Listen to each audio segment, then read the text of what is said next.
I'm Max Nappy, and this is the Solvers channel for Hitachi cooling and heating professionals.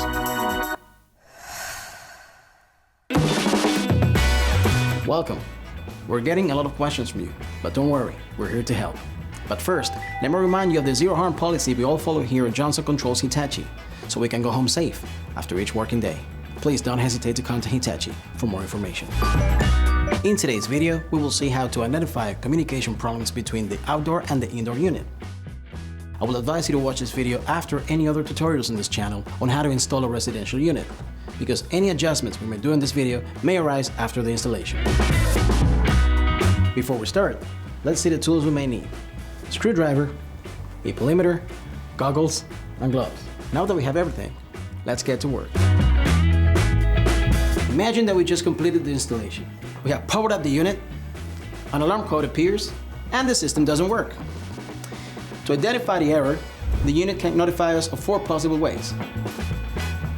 The indoor unit, the wall-mounted remote control, the wireless remote control, and the outdoor unit. It's best to use an example. As you can see, the display blinks 3 times, and then the error code 03 appears on the wall-mounted remote control and also on the wireless remote control. And finally, we can see the warning on the PCB of the outdoor unit. Now that we have checked the error warning, how do we know if the communication problem is in the indoor unit or in the outdoor unit? Take note of the following tips. The indoor unit displays code 00003. The second 0 indicates that the error comes from the indoor unit. If it were a problem with the outdoor unit, we would see 01003. The number 1 indicates that the problem is in the outdoor unit. In this case, we're going to check that the communication wiring is correct and there is no problem. To do this, we're going to check the connections of the indoor unit.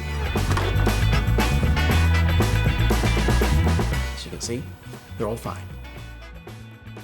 And now, we're going to check the outdoor unit.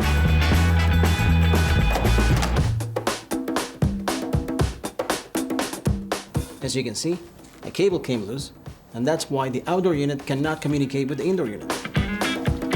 We're going to fix the problem. Reset the alarm code and check again that the unit is working correctly. This was an example of how to identify problems through the different components of the unit. But the path to identifying problems can be extrapolated to other possible errors. Remember to always check the technical data of your Hitachi unit. There, you will always find exact information to answer any questions you may have. We hope this video was useful, and we're always happy to help. You can visit our YouTube channel for any other incidents, and remember that our call center is always available for any questions you may have. Greetings, fellow installers, and remember, be professional and enjoy your work.